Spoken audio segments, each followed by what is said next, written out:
Hello, welcome to Dance Vision. My name is Victor Rasse, and in this video we're going to be covering man's basic technique, leading, and styling. So if you've got your dance shoes ready, let's go.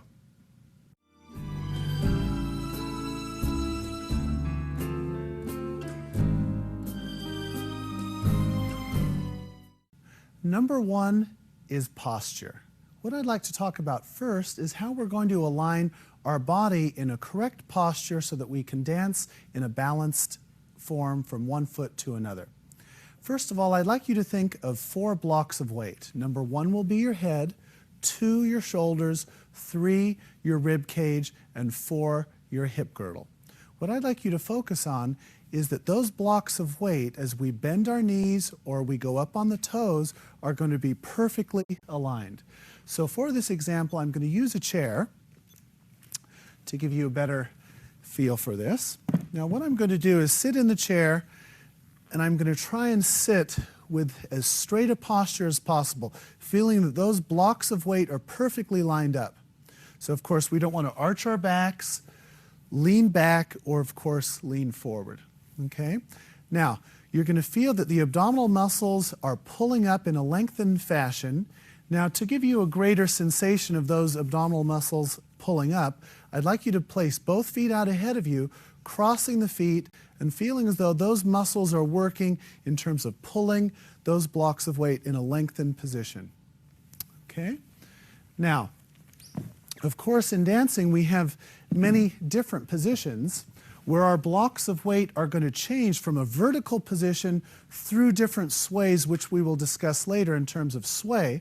But what will happen is through these different angles, we want all those blocks of weight to still remain in a lined up position. So again, we have head, shoulders, body, and our hips. So whether we are in a lowering position or an elevated position, we want to feel that those points are all perfectly lined up. Now the next thing I'd like to bring to your attention is where are the blocks of weight relative to your feet, okay? Now I'd like the camera to just focus down on the feet, if you will. If I go up on my toes, you'll see that there's a crease across the ball of the foot area. So when we're in an elevated position, my weight, of course, is centered over that position. Okay? Now when I come down through the whole of the foot, my weight must transfer back to the center of the foot to the heel, so I have a more evenly distributed weight through the standing leg. So quite often what happens in terms of our blocks of weight is that when we're up on the toes and we come down through a lowering position, we keep our blocks of weight too far forward and we start to pitch forward. So we want to understand that even though we're lining up those blocks of weight, that relative to our feet, we want to transfer the weight back to a different portion of our foot to remain balanced and, of course, upright. And that is your basic posture.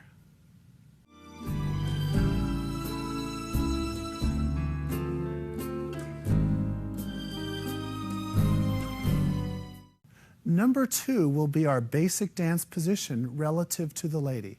So at this time I'd like to invite my wife Heather onto the floor so I can illustrate where our hand and arm styling and body positions will be relative to the lady.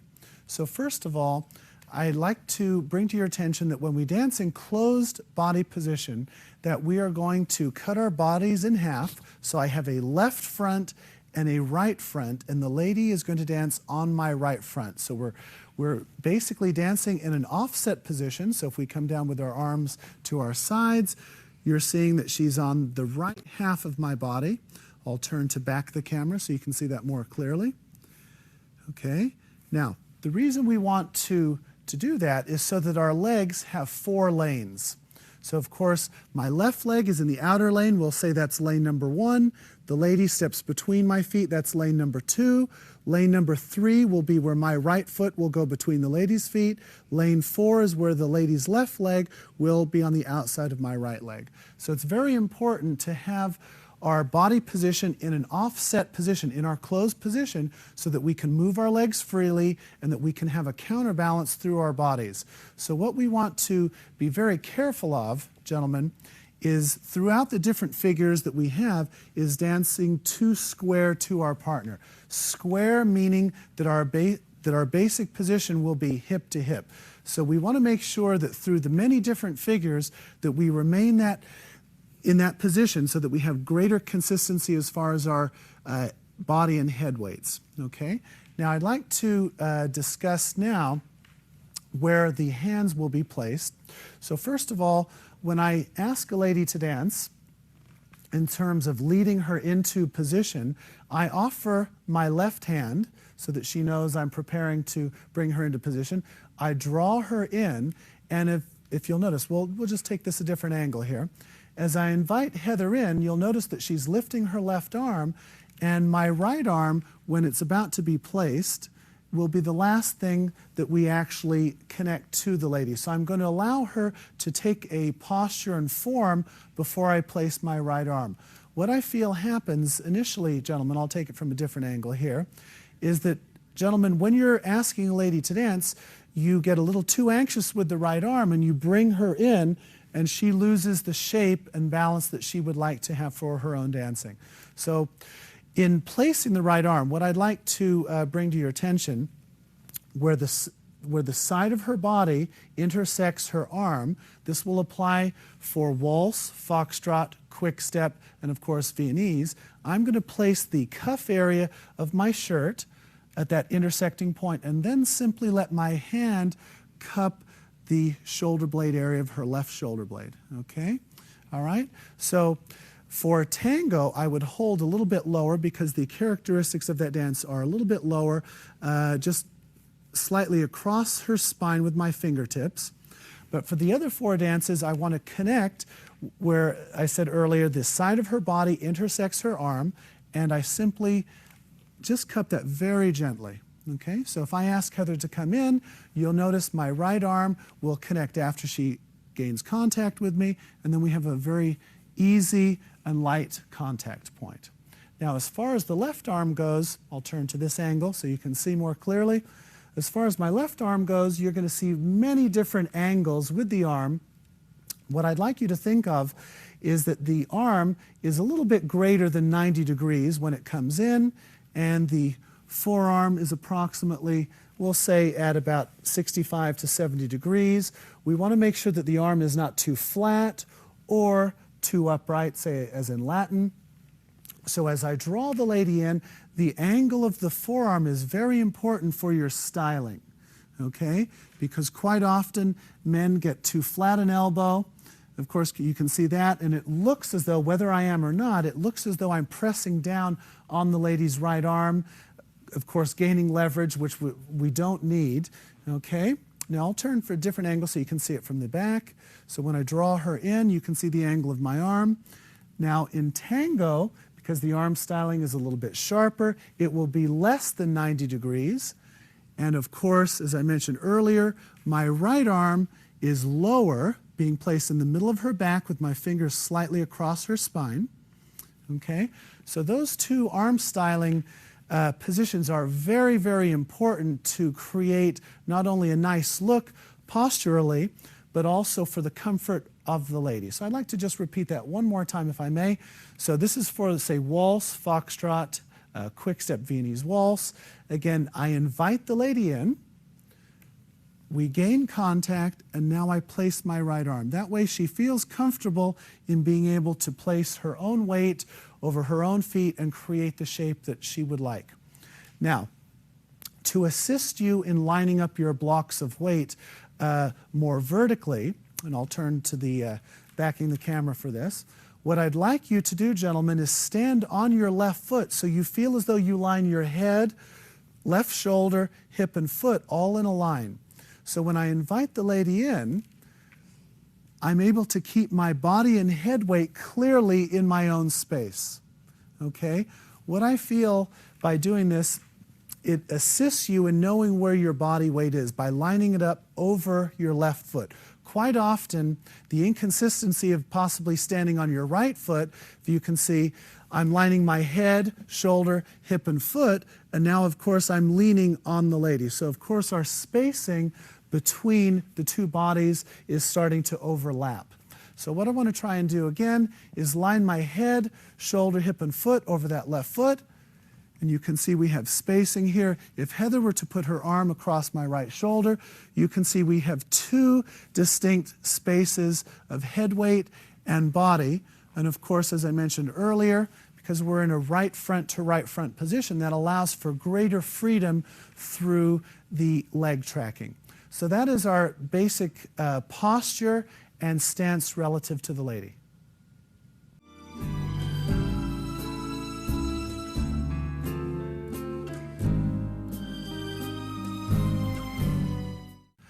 Technique number 3 will be the forward and backward walk. I would first like to discuss in the forward walk basic footwork. Okay, so for this example, we have 3 basic footworks. We have heel toe, toe, toe heel. Heel toe, toe, toe heel. I'd like to try that from a different angle. We have heel toe, toe, toe heel. Heel toe, toe, toe heel. Now I'd like to break that down for you. Whenever we have a heel lead, so that your feet become like a very artistic paintbrush, what I'd like you to focus on is that if you watch my right foot, it's coming through toe, ball of foot, hole of foot. It's in this position for about 5 or 6 inches that my foot's going to slide flat, stroking the floor. Then you'll see the toe release up. And now from here, you slide the toe, and now come through toe heel. So what I want you to think of in the smooth dances, in terms of your waltz, your foxtrot, your quick step, and of course Viennese, that the feet are stroking the floor. So the reason I'm emphasizing particularly the heel lead here, where I've said toe, ball of foot, hole of foot, where I'm saying skim the foot across the floor in a flat position for about 5 or 6 inches, and then let the heel progress forward, is that quite often people will come through with their foot, bringing it down to the hole of the foot, and their toe comes up immediately, and they lose that sensation of stroking the floor. So I'd really like to emphasize that as you go toe, ball of foot, hole of foot, that for those 5 or 6 extra inches, you're sliding, and then you'll see the toe release up. And now from here, I slide the toe forward, and I point the back toe as it comes through, and now I have toe heel. Heel toe, toe, toe heel. I'd like to try that from a different angle. So we have on the right foot,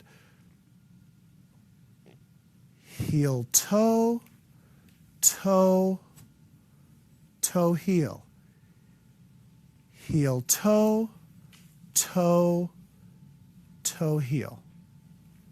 Now, in discussing the motion of the body in a forward walk, what I'd like to present to you is that quite often we move the wrong part of the body first. So quite often we'll move the torso and body weight first, and then that tends to move the legs.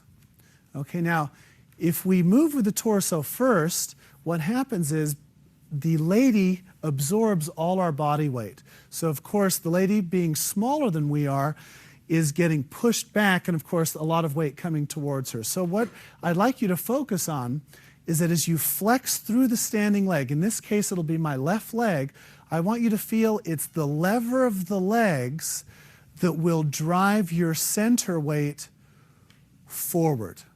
Okay? That is the cause of the energy moving forward.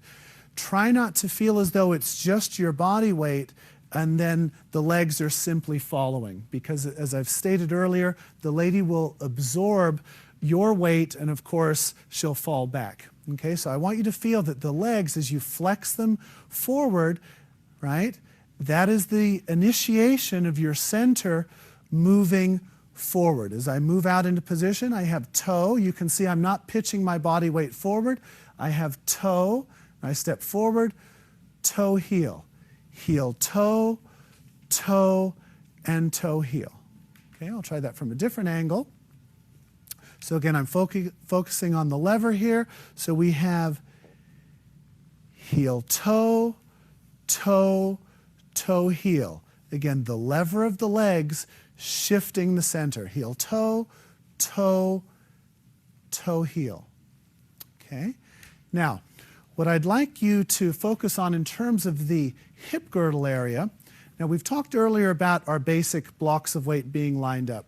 Now, one of the misconceptions that quite often occurs is through the hip line area. So what I'd like you to do at this time is lift your right leg up, and you're going to feel a natural crease. Okay? Now, of course, you felt that by sitting in the chair. You could feel there was a natural crease in the hips as you sat with a straight back. Now, what happens is this. When you flex the knees and you're in the hole of the foot, I want you to feel that there's a natural crease. And what I want you to do is if you take your hand and put it in a vertical position, I want you to place it just along your tailbone. What you want to feel when you're in a flex position is that those blocks of weight run 90 degrees down to the floor. Okay? So that natural crease, provided it doesn't break 90 degrees, then someone will tell you that you're sticking your hips out. Do not be afraid to let the hips crease. Quite often, when someone's told that their hips are sticking back, what happens is we tend to shove them forward in a response and we flatten out that natural crease. Then, of course, we're going to jam the lady and it stops the freedom of our legs functioning where these three joints must fold together to get the proper action. So whenever we go through any kind of lowering position, I want you to feel very naturally that the hips can crease in this particular position, okay? Now what will happen is as I leave a foot, that crease will naturally fill out. So we don't have to actually push the hips up artificially. So your rule of thumb is through your hip area, whenever you have any kind of lowering action, let the hips crease naturally, provided your tailbone will be perpendicular to the floor. So I'm just going to repeat that again. From our footwork, we have heel, toe. Now the crease lengthens, toe. Now as I come through toe, heel, the hips crease, heel, toe, toe, and toe, heel. Okay, now let us now go into the backward walk. Now we'll cover the feet first. Now technically, if the camera will go down to my feet, technically what will happen in this example, I'll be reaching back with my right leg. As my legs divide, there's going to be a midpoint in my stride where I'm on the heel of the front foot, ball of foot of the back foot. Now my heel will go down gradually as the foot passes. So the technique of the feet in terms of lowering the heel, it occurs when the moving leg is passing the standing leg. So quite often in a backward action, what we have, if this is an incorrect action, we'll have the heel lowering too quickly, and then of course our blocks of weight posture-wise will then fall back. So it's very, very important in terms of the feet and the control and strength of the feet, gentlemen, that as you reach back, when you're in that midpoint position, you're between the heel and the toe, the heel goes down very gradually as the foot passes. Okay? So we're between feet, and then it comes down very gradually. Okay? So that's a great exercise for you to do very slowly to build up the action of your feet.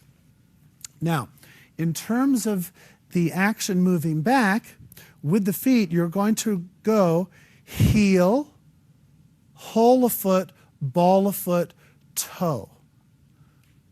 We're here, heel, hole of foot, ball of foot, toe. Okay? So that discusses a little bit about the feet in terms of the control that you must have as you absorb weight into the new standing leg. Now, where your body weight should be, gentlemen, is you want to feel that in this situation, I'm going to stand over my left leg. I'm going to be dividing my right leg. Feel as though those blocks of weight are lined up. As you can see, I'm flexing through the leg, dividing the leg out ahead of me, keeping those blocks of weight lined up. So you want to try and avoid pitching forward or of course, leaning back. So standing over the standing leg is very important. Keeping your weight there as long as you can so that we're not pulling back as we move back, and now we absorb weight and through. We keep our weight over that standing leg a little bit longer, dividing the leg, and now we can move back. I feel if you use those basic exercises, it will enhance you not pulling the lady onto you when you move backward. So that is the forward and backward walk.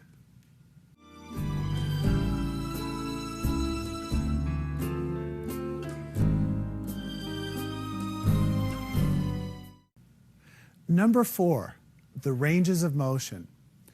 Now this action will be relative to what we call rotational swing.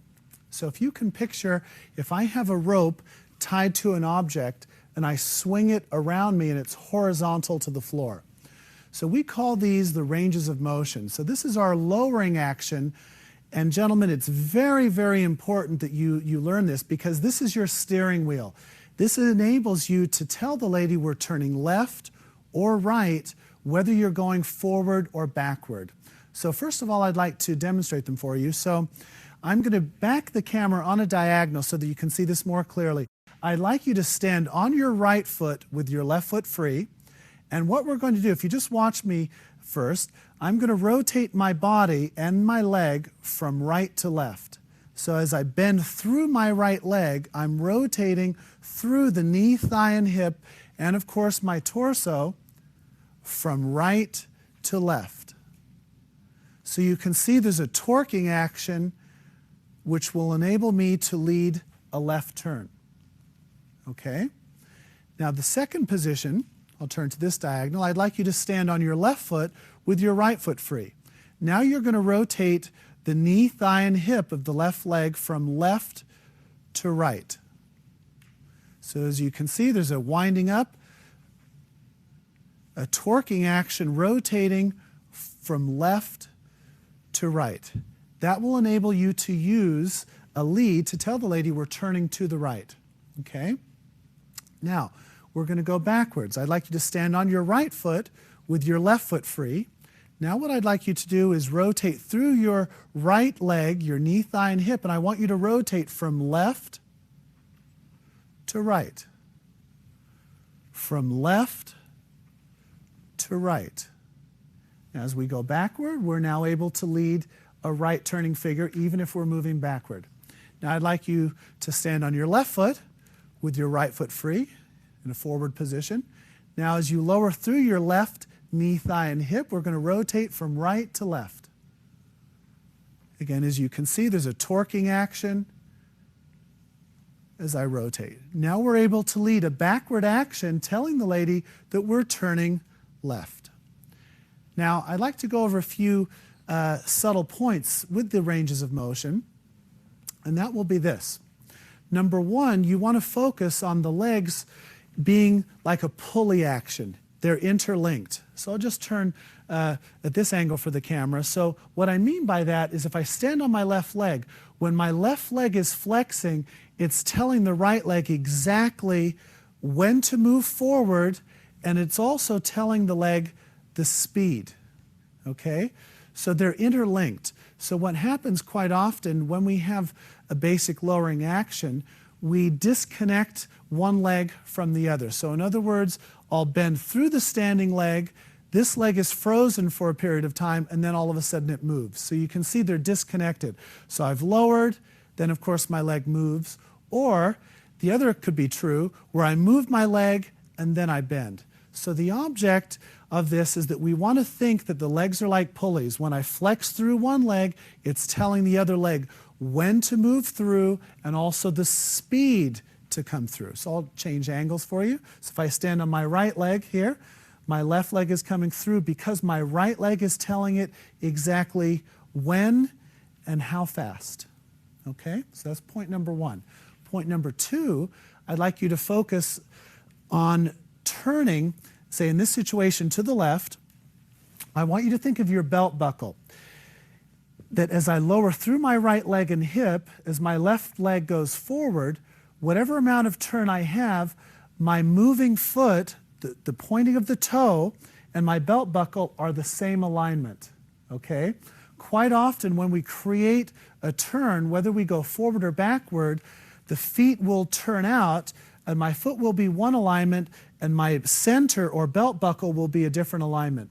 So whether we rotate to the right or to the left, I want you to focus that your center or belt buckle and your moving foot will land in the same alignment. Because otherwise, your teacher or someone will, or your partner will tell you that your feet are turning out, and then of course you have a disconnection. So it's very, very important in those two forward actions that the center and the moving foot are exactly the same alignment.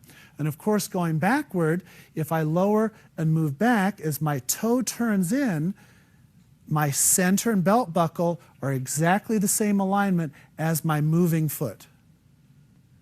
Now, since the ranges of motion are your steering wheel, again, it's giving you the ability to have the leverage to tell the lady we're turning left or right, whether we move forward or back. What I want you to visualize now, because of course dancing is made up of all types of turns, left and right. What I want you to visualize is that when you use a range of motion and you are going forward, through this lowering action, you're going to place the lady to the inside of turn. If you lower and just simply place her directly in front of you, you're going to have to go around her in quite a wide detour. So you want to focus on the lowering action, placing the lady to the inside of turn. So what I want you to do, depending upon the step and how much turn is required, I want you to visualize a placement of where you're going to place the lady through your range of motion, turning your center and your moving foot to that alignment so you have much greater freedom to move around the lady. Now, in your backward action with the ranges of motion, you're going to place yourself to the inside of turn. So I'm going to back the camera for this action. So if I dance a backside close action with my right foot, I'm picturing in my mind where the inside of turn is. As soon as I get to that position, it enables the lady to much more freely move around me. So I'm not only giving her a better signal in terms of indicating when the turn is occurring and also where it's going, but it also gives us greater freedom to revolve around one another. So the ranges of motion are very important. That is your steering wheel. It will place either the lady or yourself to the inside of turn and make all your steps in dancing much, much easier. So that is the ranges of motion.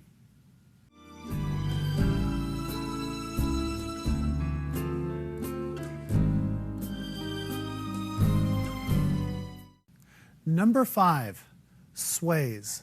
Now this action is related to our pendulum swing. So if you can imagine a fixed point, of course swinging kind of like a grandfather clock, okay? That is our sway. So I'd like to just back the camera so you can have a better vantage point here. Now, sway is an inclination of the body from the inside edge of the standing leg. So for this example, I'd like you to stand on your left leg, and I'd like you to use the left leg as a lever. So I'm thinking from my ankles through my knee and thigh and hip, I'm using that as a lever to send my right side, my leg and my foot, out ahead of me. So you can see I'm picturing that the fixed point in the beginning position is above me. As I use my left leg as a lever, now that fixed point is diagonally to my left. Now I'm going to maintain that angle as I step to a closed position. Now I lower and level off. Now I'm going to use my right leg as a lever. So my fixed point is above me. As I use my right leg as a lever, now that fixed point moves diagonally to my right. And now I close my feet. Now the object in this is to create, again, those blocks of weight in a lined up diagonal. So what we want to try and think of is whatever angle we need in terms of our sway for a particular figure, do not be afraid to let the head line up in the same angle as the body and the leg and the foot. Okay, quite often in terms of a man's head styling, we're afraid to let the head shape into a sway. So this would be incorrect. If I face the camera and I dance a sway, my right leg goes out ahead of me and my head tries to stay level. So when we have a sway, whether it's left or right, allow the head to become involved in the angle and line of the sway, provided you still stay counterbalanced with your partner. Okay, quite often, if you use the head too much, the lady may say that you're on her side. So basically, that doesn't mean that you stay level or straight. It means that you have to adjust how much angle your head is achieving. Now, those of you that have been criticized for breaking a side at one point in your dancing, what I'd like to give you an illustration of is this. If you can imagine a ruler is basically 12 inches on both sides. If I tip it on a diagonal, it's still 12 inches on both sides. It doesn't mean that just because I've tilted it on an angle, it means it's 12 inches on one side and 10 on another. Okay, so both sides are equal. So quite often when we sway, no matter what the angle is, we're afraid that one side is going to break. So I'd like to define what breaking a side means. And that is where one side shortens. So you can see I'm swaying now from only my waist area. Okay, so that is a broken sway. Or if I go the other direction, you can see that is a broken sway. So if we go back to the original definition of sway, which is an inclination of the body from the inside edge of the standing leg, and I use my left leg as an example, I'm using my ankle, my knee, my thigh, and my hip as a lever to incorporate the entire body, and no matter what angle we may achieve or need for a particular figure, that is how we're going to stay in balance and counterbalance a turn. So sway is not just cosmetic, but it helps us counterbalance the force of a turn. So if I use a reverse turn as an example, and I put a lot of power into the movement and I don't sway, chances are I'm going to fall to the right. So sway is a very important ingredient in allowing us to counterbalance the angle and shape of the movement. So from here, as I rotate and sway, that stops me from falling in the direction that I was traveling. So sway is very, very important in terms of balancing our feet as we come to a collecting position. Now I'd like to show you how we're going to connect our ranges of motion and sway together to get a more fluid movement and, of course, greater counterbalance and shape. Okay? So we're going to use our range of motion from, in this case, from 3 to 1. We're going to dance a left box turn or a reverse turn in waltz for international. So we have our rotation through our range of motion from 3 to 1. Now, when I land on count 1, I'm going to feel that that is the axis point of the turn, and I'm going to feel my left shoulder and hip are slightly lower than my right side. That is going to be the overlapping point from our range of motion into our pendulum action, okay, our sway. So I'm going to lower, again, from 3 to 1. As I dissolve the sway, as I land on 1, I'm going to the inside of turn. I'm going to feel that on count 1, my right shoulder, hip, and foot are a little bit lower than my left side. That allows my left leg to swing out ahead of me, and now I can close my feet. So it's very, very important that in talking about the sway, that we begin the sway at the correct point in time, and we also dissolve it at the correct point in time. Because when that action is used at the improper time, it's going to throw us off balance. So I'd like to review that again, if I may. So I'll just back the camera. So from here, so from 3 to 1, we're dissolving the prior sway and we're initiating our range of motion. As I land on count 1, you're going to notice my left shoulder and hip are a little bit lower than my right side. You can see my head's angling through a diagonal. I then allow my right leg to swing out ahead, and now I can have my side close. So finding that axis point is very important for beginning the sway. So this would be incorrect. If I use a range of motion and you can see my head and body are angling slightly to the right. My leg goes out ahead of me, and then I sway. That is going to disrupt the flow and the balance of our movement. So it's very important that you find the axis point of the turn, which in our basic action of 1, 2, 3 will be count 1. 1. You can see it's anchoring down. It allows me to swing the right leg out ahead of me. 2, and here's 3. From 3 to 1, I level off, dissolving the sway. I rotate through the hip, through my range of motion. I find the inside of the turn, which is my anchor point 1. You can see my right shoulder and hip are a little lower than my left. It allows the left leg to move out into our swaying action, side and close. We dissolve again. 3, 1, 2, 3, 1, 2, 3. Now, if we were dancing foxtrot, the axis point would be on the slow. So if I just dance slow, quick, quick, from here I'm going to go forward on my right foot. Here's the slow. I'm going to feel that my right shoulder, hip and foot are a little bit lower than my left. I swing out ahead, quick, quick. Now from here the axis point will be my left side, slow, quick, quick, slow, quick, quick. So as you can see, I'm using a range of motion from the quick to the slow, finding my axis point. That enables me to join and overlap into the swaying action. So that way it's a very smooth transition. It anchors our weight and enables us to not only give the lady a better lead, but again, our counterbalance and weight is moving at the correct point in time. And that is your sway.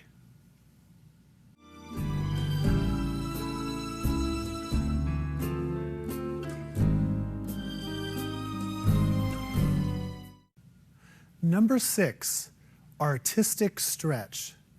Now this concept is related to metronomic swing. So metronomic swing, if you can picture a windshield wiper where the fixed point is at the bottom and it goes from one side to another, or of course a metronome. Okay, now of course in dancing, if we think of the fixed point being the feet, we never actually want to lean forward, but we will curve and shape slightly backward. Now, this is a very subtle action in terms of how we stretch, and what I want to be very clear about is that in our dance position, because we're bigger and heavier than the lady, and of course we're providing a frame for the lady, that in the lady's action in terms of her artistic stretch, it is going to be much greater and fuller than the man's. But it does not mean that the man does not do any at all. So I want to be very clear on that.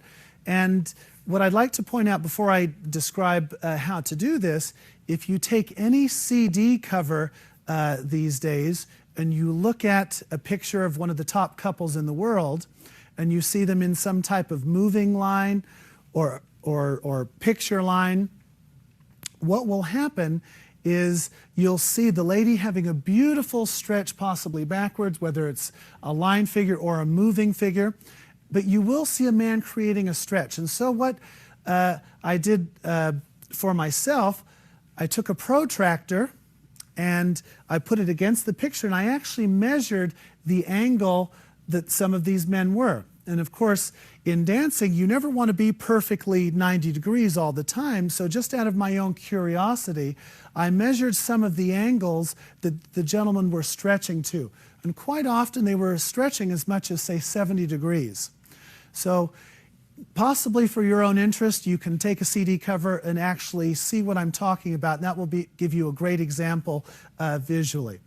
Now, in discussing the artistic stretch, what I want you to feel, first of all, is that if you go up on your toes, I want you to feel that your lower abdominal and your higher abdominal muscles are lengthened and stretched.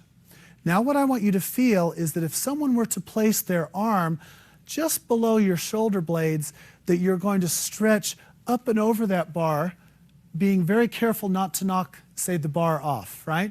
So if we stretch the wrong way and let those muscles go, we'll, of course, knock the bar off. Okay, so we want to think that those abdominal muscles are lengthening and stretching up, and you're allowing the head to just naturally curve back.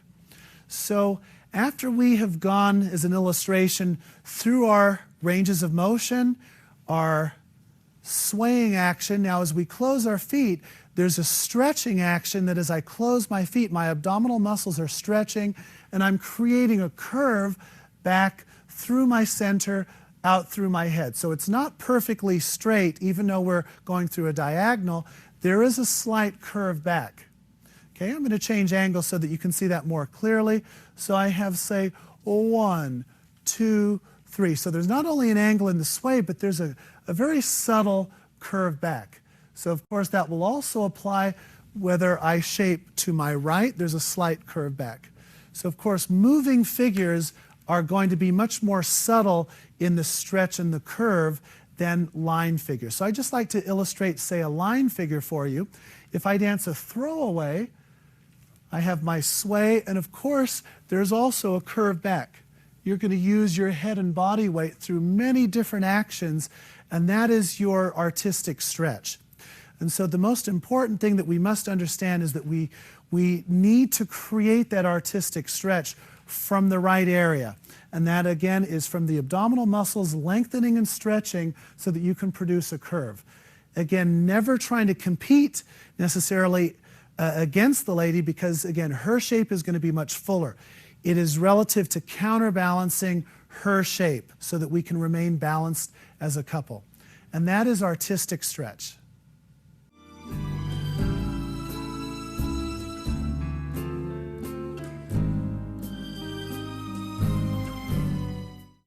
Number 7, linear motion. Linear motion is simply your distance traveled from point A to point B.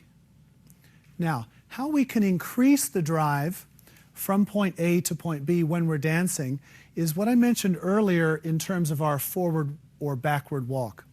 So basically from here, if you'll notice, I'm going to stand on my left foot for this example with my right foot free. If I use my body weight too early in the process, it's going to shorten the distance I travel from point A to point B. So if I want to travel further, again, I need to put the weight in the middle of the foot to the heel. As I flex through the leg, I'm now in a position where I can use the leg to drive my body and center a greater distance. So whether it's from the whole of a foot position or from a toe to a toe heel, it is simply the leg power that you use from A to point B. Now what I'd like to do at this time to put all these actions in perspective is we have ranges of motion, we have sway, we have artistic stretch, and now we have linear motion.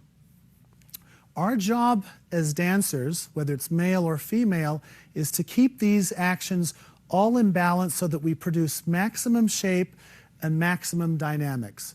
So what I'd like to illustrate to you right now is we'll say a reverse turn or a left box turn, say in American. Now, I can have all of those ingredients in terms of my range of motion, my sway, and metronomic, but possibly the linear motion as far as distance is lacking. So I'm going to be technically very, very good, but I'm traveling a very, very short distance. Okay, so you could say that's very nice dancing, but not as dynamic as you'd like to be. Okay, then of course you can have another dancer who does not have those ingredients as far as the range of motion, the sway, and of course the artistic stretch, but boy, do they have a lot of drive. Okay, they have a lot of leg drive. So our job as dancers is to try and keep a balance of all those 4 factors. So what I'd like you to focus on is that your linear motion is your leg drive. You must supply leg power, whether you're going forward or side or back and then side. Okay, that's your basic leg drive. That's going to transport you from point A to point B.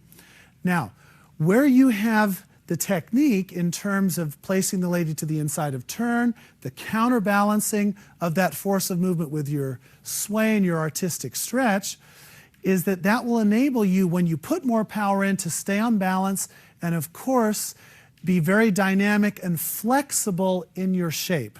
Okay, so what I'd like to illustrate now is all those 4 points together. So I'm going to put a lot of drive into count 1, 1, 2, 3, 1, 2, 3, 1, 2, 3, 1, 2, 3.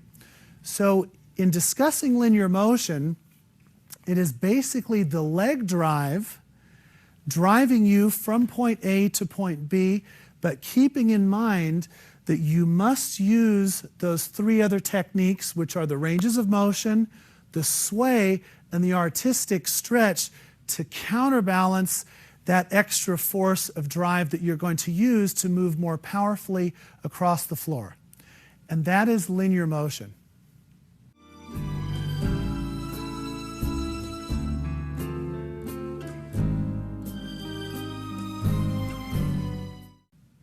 Number 8, promenade position. Now, in discussing promenade position, I'd like to turn sideways to the camera so you can have a better viewpoint. Now, I'd like you to focus on 3 different alignments. Number 1, I'm going to turn from the waist area down, so my feet are going to be traveling along the line I'm going to be moving on. Number 2 will be my belt buckle, or my center, which will be a different angle, which will be to the right of my feet. Number 3 will be my sternum, which will be even further right of my belt buckle. So if I lift my arms, if you can see it from this angle in the camera, you can see as I walk along, I have 3 different points of position. Now I'll face the camera so you can see it from a different angle. So what I'm going to focus on is rotating from my waist area down, turning my feet to the direction that I want to travel. I'm feeling my belt buckle is to the right of my feet. My sternum is to the right of my belt buckle, so that my arms and frame are towards the lady. And now I want to move freely through in promenade position. Now, this basic action is very, very difficult, because what most gentlemen do is that they turn the belt buckle equal to their feet and also their sternum. And if you can see from the angle I'm giving you what happens to my shoulders. Okay, so we get a lot of distortion, and as a result of that, the lady is going to get pulled or hooked with my right arm. So an exercise that you can have for your right arm would be holding the palm upward in a diagonal, and then just simply bending the elbow, feeling as though that the arm is shaped for the lady and that it is not pulling back. So also we can add to this, I have a little device here called the shoulder horn, and this can help a lot of the men in terms of their basic posture as well. If they're feeling a little imbalance in the shoulders, I'm going to place it over my neck, put my arms in it. Now what will happen is it kind of locks my shoulder into position, so it doesn't allow me to twist the shoulders. If you do, you're extremely strong. So if I rotate my feet, my low center, and my sternum in these directions, I can move freely through. So as you can see, there's a lot of separation from my base, my belt buckle, which would be my low center, and of course my sternum, which would be called my high center. Now, what I'd like to discuss with you in terms of promenade position is the relationship in left turns and also right turns. So I'd like to just take a left turn. If I dance an open telemark, what I'm going to feel is that I get a strong swiveling action from my waist area down, turning my base more than my body. Okay? The problem that most men have in leading a left-turning figure going into promenade position is, again, these 3 basic alignments tend to all merge together, and of course we have problems with the lady being pulled. So it's very important you think 3 separate alignments: feet, low center, high center, in terms of being offset, okay? So if I dance my open telemark, of course you've got your range of motion, you have your sway, and of course you're going to use the stretch through your abdominal muscles for your artistic stretch. You turn the base more than the body. Again, focusing on the right arm being the ladies. Do not bring the arm in front of you. Okay? So now in a right turning figure, we are going to turn the body more than the base. So I'll give you a few different angles of this. If I dance an open impetus, once I finish pivoting my feet, I'm going to feel that my base, my body, hands, and arms continue rotating to the right well past my feet. Then I'm back in that same relationship again. So again, it's very, very important that you think of those 3 different alignments. I'll change the angle again so you can see that. So from here, after I bring my feet together and I finish pivoting, my hips, my belt buckle continue turning to the right, my sternum continuing to the right. Now I'm in the proper alignment to come out into promenade position. Now one more position I'd like to discuss. Once we're in promenade position, let's say as we rotate to the left for some type of weave or left turning action, we must keep those 3 points in the same position. Okay? So what I mean by that, if I turn in a circle and I've got those 3 points lined up and I just simply walk around in a circle, my job as a leader is to keep those points constant. So where we start to pull the lady, because she'll be on the outside of the turn, is where those 2 points, the belt buckle and the sternum, start to become equal to the feet. Then all of a sudden we line our bodies up perfectly square, the lady gets pulled. So let's say, for instance, I'm dancing promenade into some type of weave from promenade. As I go through my curve, I must maintain those 3 alignments in the most consistent form that I can. Okay? So just reviewing, in left turning figures for promenade, the base will turn more than the body. In right turning figures, going to promenade, the body turns more than the base. And that is promenade position.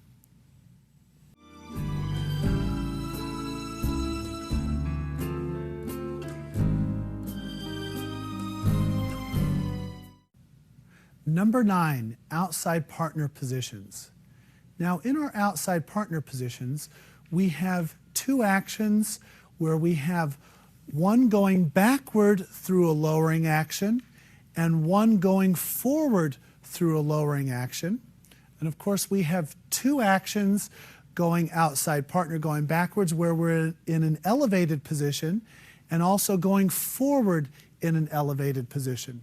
So what I'd like to do is describe briefly what I'm going to be doing through those positions. So first of all, as I land on my right foot, as I lower going backwards, I'm going to feel as though, again, my blocks of weight are lined up. So the posture that we gave you earlier, where you took your hand and you felt as though that your tailbone and all your blocks of weight were lined up perpendicular to the floor, is going to apply here. So when you lower through your right leg, moving backward through your hip, try not to pitch your body weight forward or, of course, fall back. Okay? So what's going to happen is the crease of that right hip as you lower through your right leg and hip is going to create a range of motion. Okay? So it's very important that hip pulls back and releases as you bring the left leg in. Okay? Now, as I do this, I have a little exercise for us here, a piece of elastic. What I'm going to feel through my rib cage area as my hip is releasing and pulling back, I'm going to feel that I'm getting a strong stretch through my abdominal muscles. So as I do that, I'm stretching, creating that range of motion, And of course, now I can step back. And that shaping, and I'll take that from a different angle so you can see it, as I lower through my right leg and hip, I'm pulling through the hip, shaping my left side forward, stretching through my abdominal muscles, will help me create enough shape and space for the lady to step outside partner.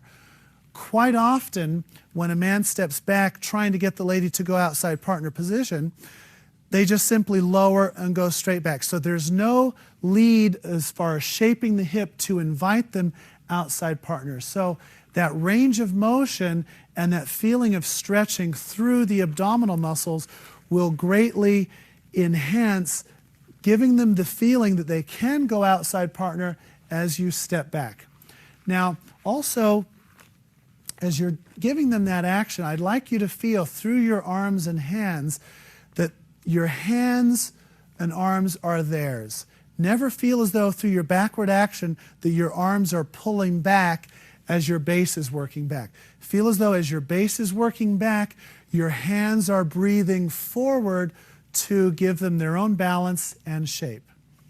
Now, in going outside partner, going forward through a lowering action, I'm going to, again, use my range of motion through my left leg, stretching through my abdominal muscles, connecting, again, as we talked about earlier, the shoulder and the hip down, allowing the hands to breathe forward to the lady's axis point, okay?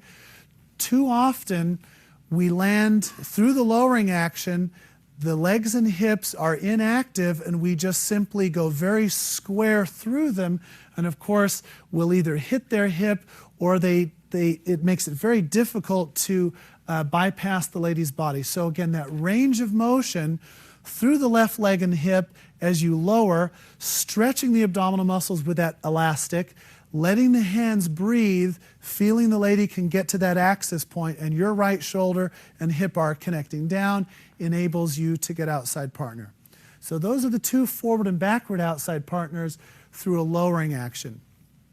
Now, through an elevated position, as in a weave, what my recommendation is, in terms of not creating too much torque or being too square, is that you turn 1/8 with your low center, which is your belt buckle. So we're going to say, if I back the camera, that if this is a right angle and I'm square 90 degrees to this point, I'm going to turn my belt buckle about 1/8 of a turn to my right. I'm going to change the angle of my hip. That will be sufficient enough shape for the lady to move outside partner. So if I can illustrate that from a different angle. So again, if this is my right angle, I'm going to turn my belt buckle about 1/8. I release my hands. That shaping of the hips will be sufficient for the lady to move outside partner. Again, the reason you shape the hips is so that the lady gets the signal to go outside partner and not get caught on your right hip being in too square a position. Of course, the other factor is that our body and hip lines are much slimmer. Now, when we move forward in an outside partner position, again, what is going to happen is that, again, we're connecting from the prior figure to our axis point. The leg goes out ahead in terms of our sway, and that shape, about 1/8, as we stretch our rib cage, will help us go outside partner. So again, it all starts from the range of motion. If we land on the slow and then we try and rotate, we're going to be too late. So the leading process, if you can rotate through the quick to the slow, that gives her plenty of signal that we're shaping the hips, we change the angle of the hips, that stretch enables us to go outside partner much more freely. And that is outside partner position.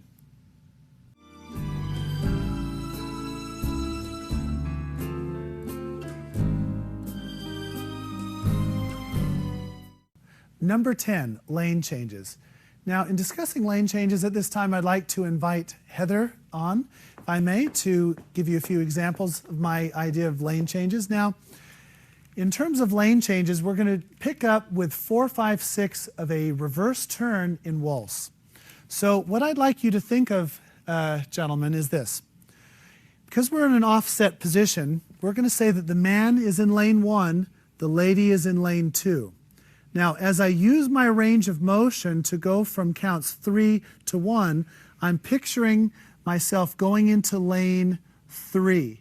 That will enable the lady to give me full power to get around me, and also it will enable you to focus more clearly on going to the inside of turn. So if I can demonstrate that again, Heather will put her arm across my shoulder. So I'm in lane 1, Heather is in lane 2. As I rotate through my range of motion, I'm going to aim to go into lane 3, leaving the lady in lane 2. Now, what that does for the lady is it clears my body out of the lady's path, but it makes her leg line in terms of her tracking much cleaner. Now, this would be, say, incorrect and very inefficient in terms of the energy. So we're going to say, gentlemen, you don't want to copy this. If I'm in lane 1 and she's in lane 2, as I go back, I pull the lady into lane 0. Okay? So this is what I'm going to be talking about in discussing the lane changes, that we have to go to certain locations at certain times so that there's efficient energy and the lady is not being pulled. So we're going to do that one more time. Okay, and this is the correct way. So from here, I'm in lane 1, she's in lane 2. I'm going to focus on going into lane 3. That way her leg tracking can stay in lane 2. And of course, she has a much easier path by me. Now, the next example I'd like to demonstrate for you, and I think we'll go in this direction, will be an open natural. We're going to start off in promenade position, dancing into a weave, and then into a feather finish. So we're going to do it in a loose hold here so you can see this. So right now, we're going to say that I'm in lane 1, Heather is in lane 2. I finished my first 2 steps of promenade in lane 1. Now from here, I switch into lane 3. Now from here, as I dance my weave, I stay in lane 3. Now when I want to go into the feather finish, I curve back into lane 1, and now Heather simply stays in lane 2 the whole way through. So I think we're going to take that a slightly different angle. We'll move away from the camera so you can see more clearly. I'm in lane 1, she's in lane 2. I move across into lane 3. Now from here, I move back into lane 1. And of course, as you can see, she stayed in lane 2 all the way through. Again, changing lanes at the exact point in time is very, very important to keep the leg line very clean and accurate for the lady. And of course, it will minimize the man pulling. So this would be, of course, changing lanes at the wrong time, where I move into her too early. So if you're in promenade, feel as though you complete the first 2 steps. Now you revolve around her. Okay? Now, as I change back into lane 1, I'm using my range of motion, which enables me to curve in with the inside leg to change lanes. Okay?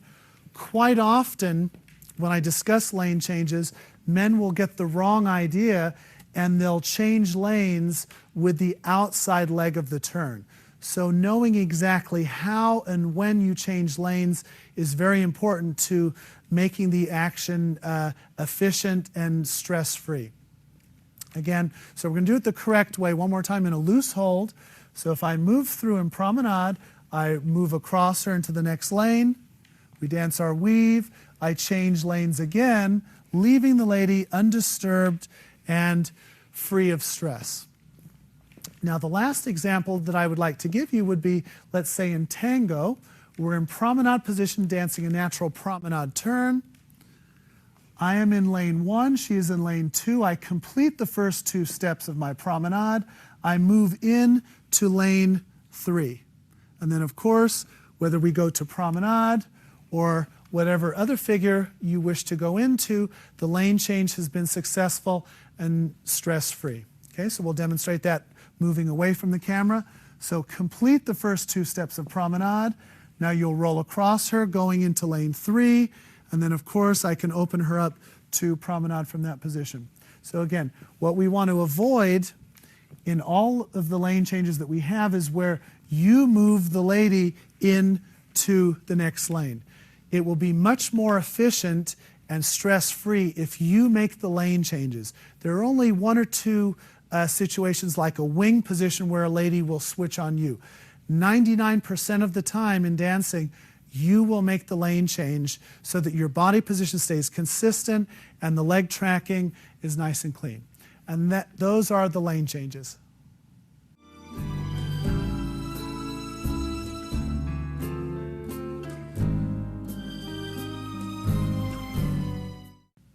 Number 11, leading heel turns. Now, in discussing leading heel turns, you already have a strong base of understanding of what is going to begin a left and a right turn. So I'd like to kind of tie up some of those points in terms of leading a heel turn. So of course, we already have our range of motion which will lead the left turn. Okay, so if I stand on my right leg with my left foot free, I'm picturing or visualizing where the inside of turn will be so I can place the lady into that location. That is my first priority. So the lowering and rotation in the range of motion. The second priority will be anchoring my left shoulder and hip down so that I can blend my rotation into the sway. So I'm going to turn to back the camera here so you can get a better vantage point. So again, I have my range of motion, which is number 1. Number 2, I'm anchoring my left shoulder and hip downward, taking my body through a diagonal stretch to the left.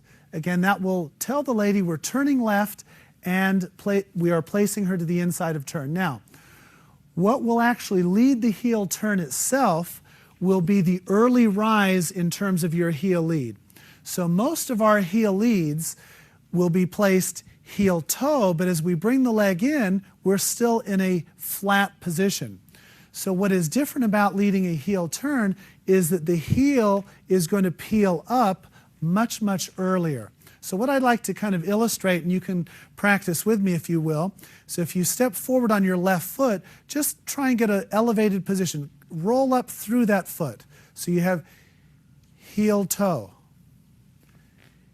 heel toe. It doesn't have to be extremely high, but I'd like the heel to start coming up much earlier than your typical forward, say, side close. Okay?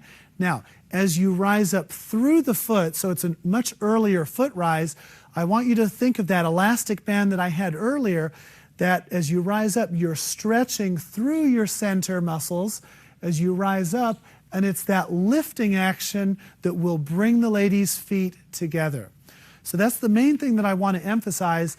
The actual action that makes her bring her feet together is that earlier rise through the foot and rise through your body as you stretch into that left turn. So let's just review. So number 1, we have our range of motion. Number 2, we're developing our sway. So that means we have to anchor the left shoulder and hip down. Number 3, we have the early rise. And we're stretching and we complete the heel turn to the left. Okay? Now, in turning to the right, leading a natural turn, say for the lady where she has a heel turn, we have the same process, only turning to the right. So number 1, we have, I think I'll turn to this angle so you can see more clearly. I'm standing on my left leg with my right foot free. Number 1, we have a range of motion. Number 2, we're going to connect it to our sway, so that means my right shoulder and hip are connecting down after I'm placing the lady to the inside of turn. Now we have the early rise. So starting with the right foot, start to peel up through that right foot. So the heel is coming up a little bit earlier. And of course, we're going to stretch the tummy muscles as we take that second step and continue on to the third, right? So the early rise. So just reviewing again, for the right turn, we have range of motion, sending the lady to the inside of turn, anchoring the right shoulder and hip down, incorporating the beginning of the sway. As we rise up, the sway continues, the stretch continues, and the lady will bring her feet together. And that is your lead for a heel turn.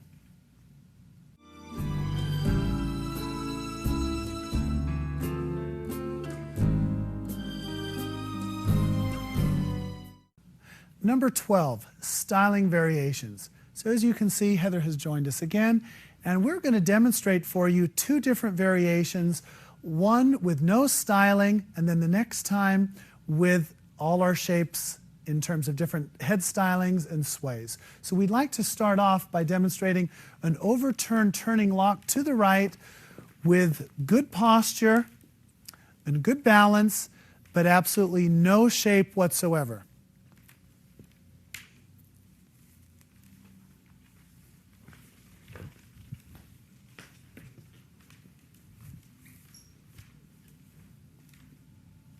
Now, we're going to add styling, all the elements that we've talked about in this tape regarding our ranges of motion, our sways, our artistic stretch. We're going to try and incorporate to show you the difference in how a figure can look when we add all of those elements. So now this is our typical turning lock to the right with a shape.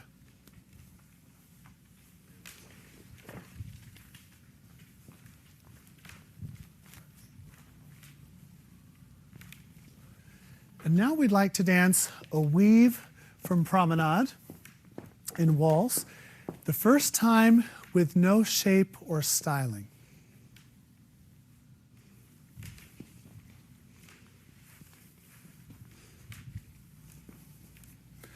And this time with a shape.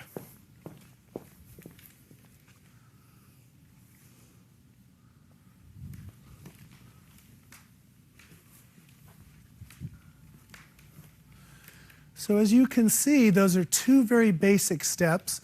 We tried to illustrate the first time with absolutely no shape, just very clean vertical posture, and the second time with our ranges of motion, our sways, and artistic stretch. And those are some of the differences in styling variations. At this time, I would like to thank you for joining me in this video. And I hope that some of the technique will be useful for you in helping you become a better dancer and in leading the ladies into the many different figures that you know. Thank you very much.